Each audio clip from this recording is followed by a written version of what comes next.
మూడు రోజుల కింద ఏదైతే మీర్జాపూర్ కాడ జరిగినటువంటి సంఘటన చాలా దురదృష్టకరం. అలాంటి సంఘటన ఎప్పుడు కూడా జరగొద్దు.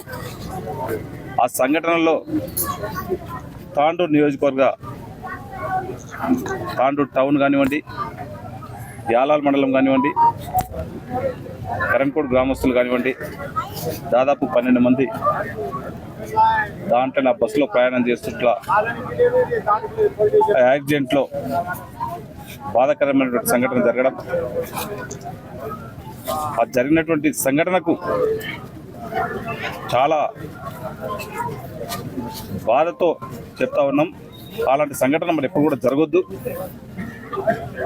ఆ సంఘటన జరగడాన్ని గవర్నమెంట్ నుంచి కూడా పొన్నం ప్రభాకర్ గారి నుంచి కూడా ఏ విధంగా సంఘటన జరిగింది అఫీషియల్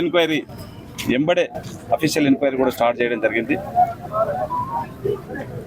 మళ్ళీ అలాంటి యాక్సిడెంట్లు కాకుండా నివారించడానికి గౌరవ ముఖ్యమంత్రి గారు కూడా ఆ రోజు నుంచి గంటకు మాట్లాడుకుంటూ మళ్ళీ అలాంటి యాక్సిడెంట్లు కాకుండా మనం నివారించుకోవాలని చెప్పి అధికారులతో సమీక్ష కూడా చేయడం జరిగింది.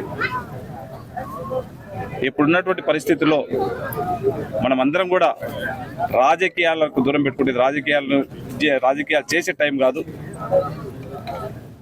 ఉన్నటువంటి వాళ్ళకు పోయినటువంటి కుటుంబాలకు మనం భరోసా ఇవ్వాల్సినటువంటి అవసరం ఉన్నది.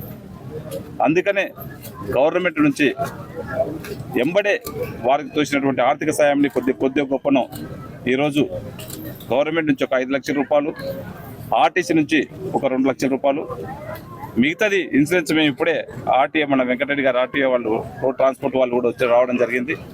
ఇంకా ఇన్సూరెన్స్తో కూడా వాళ్ళకు సాధ్యమైనంత వరకు వాళ్ళకి ఇంకా ప్రతి చనిపోయినటువంటి వారికి కూడా ఇంకా పెద్ద మొత్తంలో ఇన్సూరెన్స్ క్లెయిమ్ అయ్యే విధంగా నేను ఖచ్చితంగా ప్రయత్నం చేస్తా. ఆ కుటుంబాలకు అండగా ఖచ్చితంగా మనం అందరం కూడా కలిసి ఆ కుటుంబాలకు అండగా నిలవలసినటువంటి టైం ఉన్నది. వాళ్లకు అన్ని విధాల గవర్నమెంట్ నుంచి ఇప్పుడే వాళ్ళు చెప్తా ఉన్నారు ఉండడానికి ఇల్లు లేదని చెప్పి, ఎంబడే వాళ్ళు ఈరోజే ఇంద్రమ్మ ఇల్లు కట్టుకుంటామని చెప్తే వాళ్ళకి జాగా ఉంటే ఖచ్చితంగా అది కూడా ఇవ్వడానికి నేను సిద్ధంగా ఉన్నా. అది లేదంటే ఉన్న దాంట్లో డబుల్ బెడ్రూమ్లు కూడా దీంట్లో ఉన్నాయి. వీళ్ళకు ఇప్పుడు ఇల్లు లేని వారి నిరుపేదలకు ఇప్పుడు దీంట్లో వాటి బాధితులు ఎవరైతే ఉన్నారో వారికి ఎంబడే అలాట్ చేస్తానని చెప్పి కూడా వేదిక ద్వారా ప్లే చేస్తా ఉన్నాం. ఈ తాండూరు హైదరాబాద్ రోడ్ దాని గురించి నిన్న తాండూరుకు సంబంధించి మొత్తం వామపక్షాల ఆందోళన దాని గురించి రోడ్డు ఈ రోజు అంటే రాజకీయాలు చేసే టైం ఇది కాదు. అయినా మీరు అడుగుతున్నారు కనుక ఆల్రెడీ మన అదృష్టమో దురదృష్టమో కానీ గత 5-10 సంవత్సరాల నుంచి ఏ విధంగా ఉందో మీకు అందరికీ కూడా తెలుసు. మనం శాంక్షన్ చేయించినప్పటి నుంచి కూడా వర్క్ చేద్దామంటే 5 నెలల నుంచి బీటీ రోడ్లకు వర్షాలకు చాలా అంటే డిఫరెన్స్, దానికి వైరం ఉంటుంది. బీటీ రోడ్ స్టార్ట్ చేస్తే వర్షం వస్తే మళ్ళీ చేసినటువంటి బీటీ కూడా ఖరాబ్ అయ్యే పరిస్థితి ఉంటుంది. కంటిన్యూ 5 మంత్స్ నుంచి రోజు వర్షం పడి కొద్దిగా రోడ్లు స్టార్ట్ చేయడానికి ఇబ్బందికరంగా అయితే ఉన్నది. అయినా సరే మినిమం ఈ 3 మంత్స్లో తాండూరు వికారాబాద్ రోడ్డు ఖచ్చితంగా మంచి రోడ్ని చేసే బాధ్యత ఖచ్చితంగా నేను తీసుకుంటూ వార్ ఫుట్టింగ్గా రోజు వాళ్ళతో మాట్లాడుకుంటూ ఒక వాట్సాప్ గ్రూప్ నేను పెట్టుకుంటూ అధికారులను అందరూ కూడా రోడ్లపైనే ఉంచి ఆ రోడ్లు కంప్లీట్ చేపిస్తా ఉన్నాం. ఆ రోడ్లు కంప్లీట్ చేపించే బాధ్యత నేను తీసుకొని ఖచ్చితంగా చేపిస్తానని కూడా గౌరవ ముఖ్యమంత్రి గారు కూడా నిన్న మాట్లాడడం జరిగింది. తను కూడా మీకు ఏ ఇబ్బంది లేకుండా అన్ని రోడ్లని కంప్లీట్ చేస్తామని చెప్పిండ్రు. వారి మాటగా మీకు అందరూ కూడా తాండూరు వికారాబాద్ తొందరగానే కంప్లీట్ చేపిస్తాం. సార్, ప్రమాదానికి గురైన బస్సుకు 54 మంది కెపాసిటీ, 72 మంది ఉన్నారు. అయితే ఇన్సూరెన్స్ వాళ్ళు కూడా 54 సీట్లకే చేసారట, మిగతా వాళ్ళకి ఏ విధంగా ఉంది. అందుకనే గవర్నమెంట్ నుంచే ఒక అఫీషియల్ ఎంక్వైరీ చేస్తూ ఉన్నారు.